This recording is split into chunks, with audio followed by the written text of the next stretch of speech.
인간에게 오직 한 가지만 말할 수 있다면 당신의 주의를 지키라고 말하고 싶다. 시간은 누구에게나 똑같이 흘러간다. 하루 24시간, 일주일 7일 누구에게나 공평하다.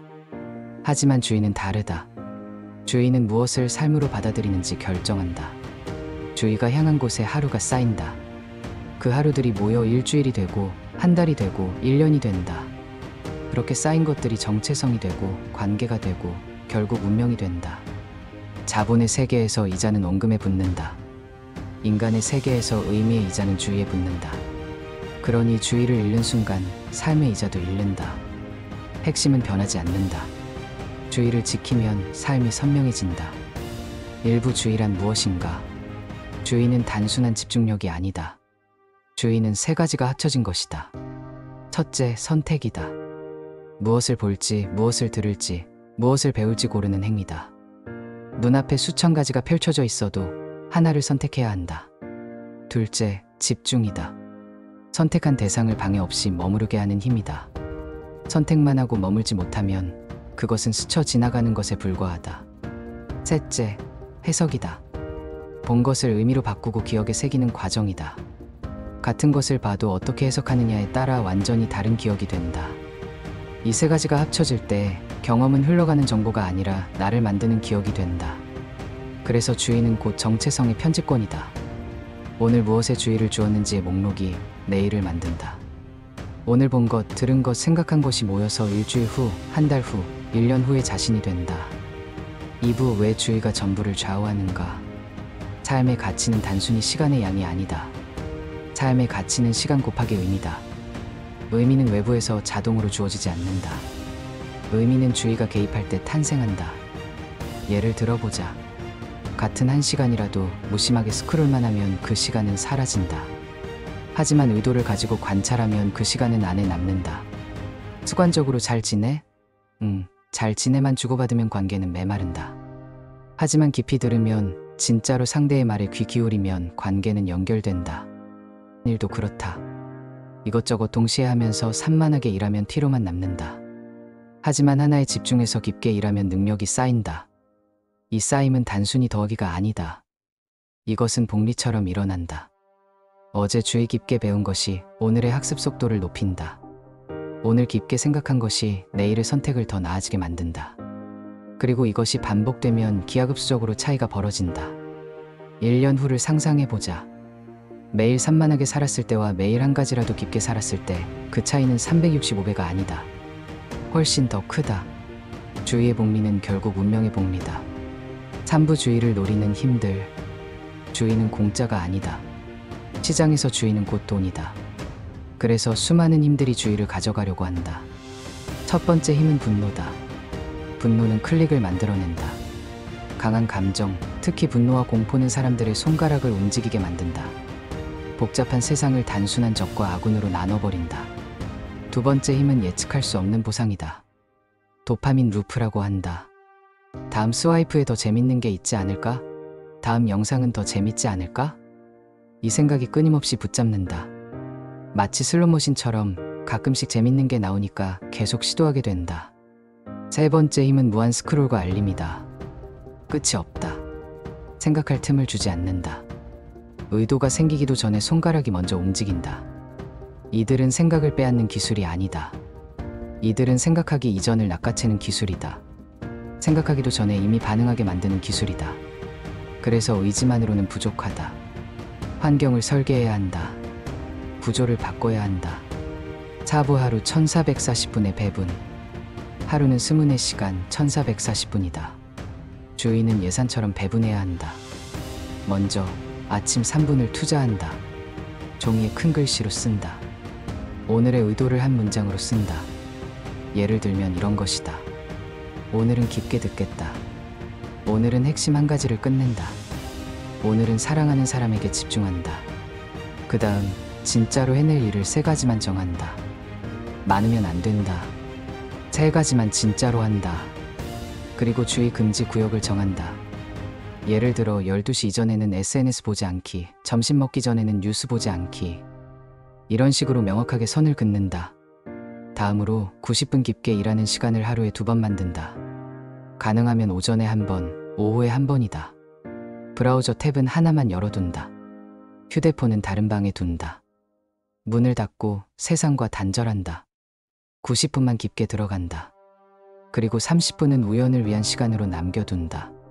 기계가 추천하지 않은 것, 알고리즘이 보여주지 않은 것을 만나는 시간이다. 책을 펼치거나 논문을 읽거나 산책을 하거나 사람을 만난다. 마지막으로 저녁 5분을 회고에 쓴다. 오늘 주의를 훔친 것 하나를 기록한다. 그리고 내일은 어떻게 그것을 막을지 구체적인 장치 하나를 설계한다. 이 네 가지만 지켜도 주의가 새는 구멍이 눈에 띄게 줄어든다. 오부 관계에서의 주의. 사랑은 감정의 열기가 아니다. 사랑은 주의의 습관이다. 우리는 흔히 말한다. 나는 당신에게 시간을 쓴다. 하지만 더 정확한 말은 이것이다. 나는 당신에게 주의를 준다. 같은 2시간을 함께 있어도 한 사람은 휴대폰을 보고 다른 사람은 상대를 보면 그것은 함께 있는 게 아니다. 시간을 함께 쓴 것이 아니라 공간만 함께 차지한 것이다. 실천법이 있다. 5 대화 규칙이다. 5분 동안 묻는다. 5분 동안 요약해준다. 5분 동안 함께 상상한다. 그럼 우리 다음에 이렇게 해볼까? 한 가지만 해보면 뭐가 좋을까? 또 하나, 주요한 사람 3명의 이름을 주간 달력 맨 위에 적어둔다. 그리고 각각 15분씩 아무 목적 없이 통화하거나 산책하는 시간을 만든다. 무언가를 해결하려고 하지 않는다. 그냥 함께 있는 것이다. 갈등이 생기면 이렇게 한다. 말하기 전에 90초 동안 숨을 쉰다. 내 감정에 이름을 붙인다. 나는 지금 서운하다. 나는 지금 무시당한 느낌이다. 그리고 상대의 말을 한 줄로 요약한다. 당신이 말하고 싶은 건 이거지? 그 다음에 주장을 한다. 관계를 치유하는 것은 완벽한 정답이 아니라 정성스러운 주의를 조금씩 꾸준히 쌓는 것이다. 6부 배움과 성장. 지능은 타고난 능력이 아니다. 지능은 주의를 훈련한 결과다. 입력과 출력의 비율을 3대1로 만든다. 3번 읽거나 보았으면 한 번은 반드시 요약하거나 문제를 풀거나 누군가에게 설명해본다. 넣기만 하면 안 된다. 꺼내야 한다. 꺼낼 때 비로소 자신의 것이 된다. 배울 것을 가장 작은 단위로 쪼갠다. 한 번에 다 하려고 하지 않는다. 하나를 완벽하게 익힌다. 단일 기술 하나를 반복하고 고친다. 그 다음 2번째 것으로 간다. 즉시 피드백 받을 장치를 만든다. 테스트를 보든 누군가에게 리뷰를 받든 코치를 구하든 잘하고 있는지 즉시 알 수 있는 방법을 의도적으로 설계한다. 그리고 배움이 끝날 때마다 스스로에게 3가지를 묻는다. 뭘 알았지? 뭘 오해했지? 다음 한 걸음은 뭐지? 이 3질문이 학습을 가속화한다. 여기서도 핵심은 시간의 길이가 아니라 밀도다. 산만하게 3시간 공부하는 것보다 선명하게 45분 공부하는 것이 훨씬 낫다. 길게 하지 않는다. 깊게 한다. 7부 감정 다루기. 감정은 제거할 대상이 아니다. 감정은 주의를 안내하는 신호다. 감정이 올라올 때 이렇게 한다. 먼저 30초간 몸을 관찰한다. 생각하지 않는다. 관찰한다. 심장이 어떻게 뛰는지, 복부가 긴장했는지, 호흡이 빠른지 느린지 조용히 스캔한다. 다음으로 말을 바꾼다. 나는 지금 불안하다가 아니라 몸은 불안 신호를 보내고 있다라고 말한다. 주어를 바꾼다. 나에서 몸으로 바꾼다. 이렇게 하면 감정과 나 사이에 작은 공간이 생긴다. 자동으로 감정에 빠져들지 않게 된다. 그 다음 몸 상태를 바꾼다. 3분만 걷거나 찬물로 세수하거나 4초 들이마시고 6초 멈추고 8초 내쉬는 호흡을 한다. 짧고 구체적인 행동으로 몸의 생리 상태를 바꾼다. 그 다음에 생각한다. 감정의 본질은 나쁜 것이 아니다. 감정은 에너지가 어디로 흘러야 하는지 알려주는 짓이다. 불안은 준비해야 할 것이 있다는 신호다. 분노는 경계가 침범당했다는 신호다. 슬픔은 잃은 것을 애도해야 한다는 신호다. 주의로 읽어내면 고통도 방향을 준다. 8부 정보 환경, 입력의 위생. 좋은 생각은 좋은 입력에서 나온다. 입력의 위생을 지킨다. 먼저 피드 다이어트를 한다. 홈 화면에 있는 무한피드 앱을 2개 이하로 줄인다. 인스타그램, 페이스북, 유튜브, 틱톡 이런 것들 중에서 2개만 남긴다. 나머지는 지운다.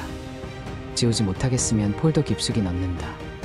그리고 알림은 90%를 끈다. 다음으로 의식적으로 구독한다. 알고리즘의 추천을 따라가지 않는다. 직접 고른 소스에서 정보를 얻는다. 뉴스레터를 구독하거나 서점에서 책을 고르거나 전문가의 블로그를 찾아간다.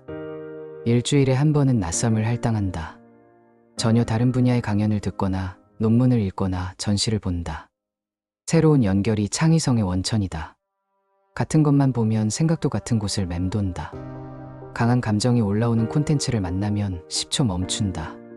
자동으로 반응하지 않는다. 원래 출처를 확인한다.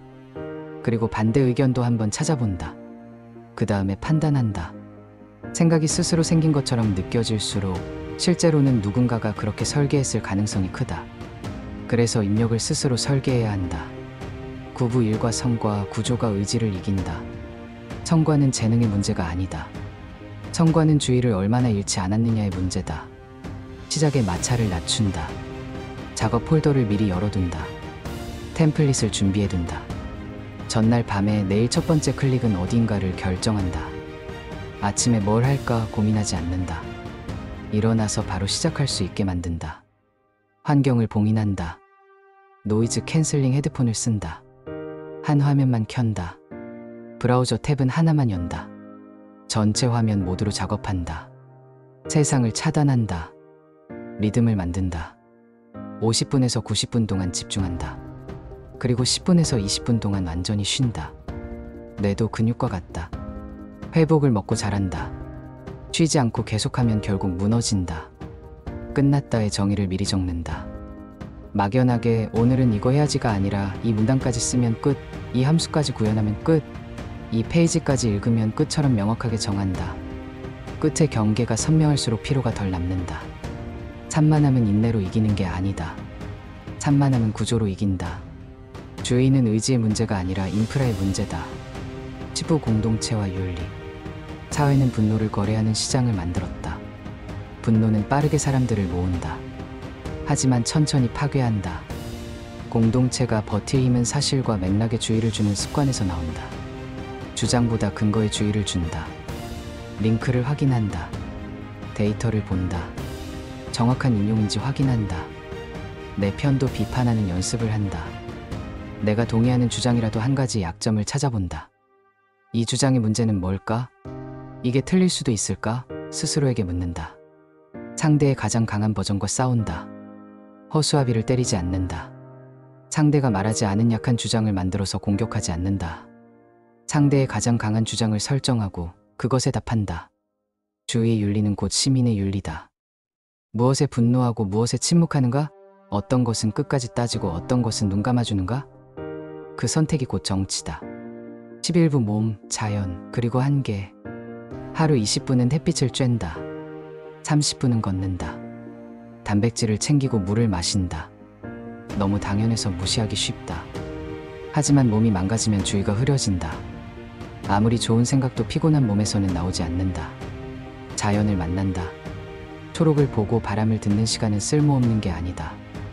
이것은 주의를 깨끗하게 씻어내는 시간이다. 자연은 아무것도 요구하지 않는다. 그냥 존재하게 해준다. 그 시간이 회복시킨다. 죽음을 생각한다. 일주일에 한 번 이렇게 묻는다. 오늘이 마지막이라면 무엇을 덜 하고 무엇을 더 할까? 기록한다. 유한성을 인식하면 선택의 분별력이 생긴다. 무한히 시간이 있다고 착각할 때 우리는 시간을 함부로 쓴다. 삶은 무한이 아니라 필터다. 한계를 볼수록 무엇이 진짜 중요한지 선명해진다. 12부 장기 자산 배분. 장기적으로 5가지 자산의 주의를 배분한다. 첫째, 현재의 일이다. 생계를 가능하게 하는 기술을 연마한다. 지금 당장 먹고 사는 것도 중요하다. 둘째, 미래의 역량이다. 자동화에 덜 취약한 능력을 키운다. 문제를 정의하는 능력, 설계하는 능력, 협업하는 능력, 윤리적으로 판단하는 능력. 이런 것들은 쉽게 대체되지 않는다. 셋째, 관계다. 가족, 친구, 동료와의 신뢰를 쌓는다. 이것은 계좌처럼 쌓인다. 넷째, 자연과 몸이다. 에너지, 회복력, 감각의 품질을 유지한다. 다섯째, 초월과 의미다. 자신보다 큰 무언가와 연결된다. 예술이든 신앙이든 봉사든 철학이든 자신을 넘어서는 무언가를 만난다. 분기마다 주의를 재배분한다. 특정 자산에 너무 많이 투자하지 않았는지, 너무 적게 투자하지 않았는지 점검한다. 13부 오늘부터 실천하기. 주의는 작게 지키기 시작할 때 가장 크게 자란다. 지금 당장 한다. 휴대폰을 꺼낸다. 홈 화면에서 무한피드 앱을 지운다. 알림을 끈다. 90%를 끈다. 지금 한다. 달력을 연다. 내일 아침 90분 동안 깊게 일할 시간을 넣는다. 30분을 따로 떼어놓는다. 알고리즘이 아닌 스스로 고른 것을 보는 시간이다. 책 한 권을 고른다. 논문 한 편을 찾는다. 산책 경로를 정한다. 중요한 사람 한 명에게 연락한다. 15분이면 된다. 목적이 없어도 된다. 그냥 요즘 어때? 라고 묻는다. 깊게 듣는다. 잠들기 전 5분 종이를 꺼낸다. 오늘 주의를 훔친 것 하나를 적는다. 그리고 내일은 그것을 어떻게 막을지 구체적인 방법 하나를 적는다. 알람을 3개 만든다. 오전, 오후, 저녁. 알람이 울리면 멈춘다. 그리고 묻는다. 나는 지금 무엇을 보고 있는가? 주의를 지키라는 말은 세상을 차단하라는 뜻이 아니다. 오히려 그 반대다. 세상을 더 깊게 보기 위해 의도적으로 선택하라는 뜻이다. 우리는 모든 것을 다 볼 수 없다. 우리는 모든 것을 다 할 수 없다. 우리는 모든 사람과 다 깊은 관계를 맺을 수 없다. 하지만 무엇을 볼지, 무엇을 할지, 누구와 함께 할지 정할 수는 있다. 그 선택이 쌓여 지혜가 된다. 우주는 소음으로 가득 차 있다. 정보는 끝없이 쏟아진다. 알림은 멈추지 않는다. 하지만 하루를 바꾸는 것은 한 장면이다. 유리창에 부딪힌 빗방울의 소리. 아이가 내민 작은 손. 늦은 밤 스스로에게 묻는 질문 한 줄. 숫자들 사이에서 비로소 보이는 구조. 사랑하는 사람의 눈동자. 그 장면에 주의를 기울이는 순간 시간은 단지 지나가지 않는다. 시간이 안으로 들어온다. 시간이 기억이 된다. 기억이 자신이 된다. 인간에게 단 하나만 말할 수 있다면 다시 한번 이렇게 말하고 싶다. 당신의 주의를 지키라. 그것이 곧 시간이며 기억이며 사랑이며 능력이며 공동체다. 그리고 마지막에는 그것이 곧 영혼이다. 오늘 나는 무엇에 주의를 줄 것인가? 그 한 줄이 내일을 바꾼다.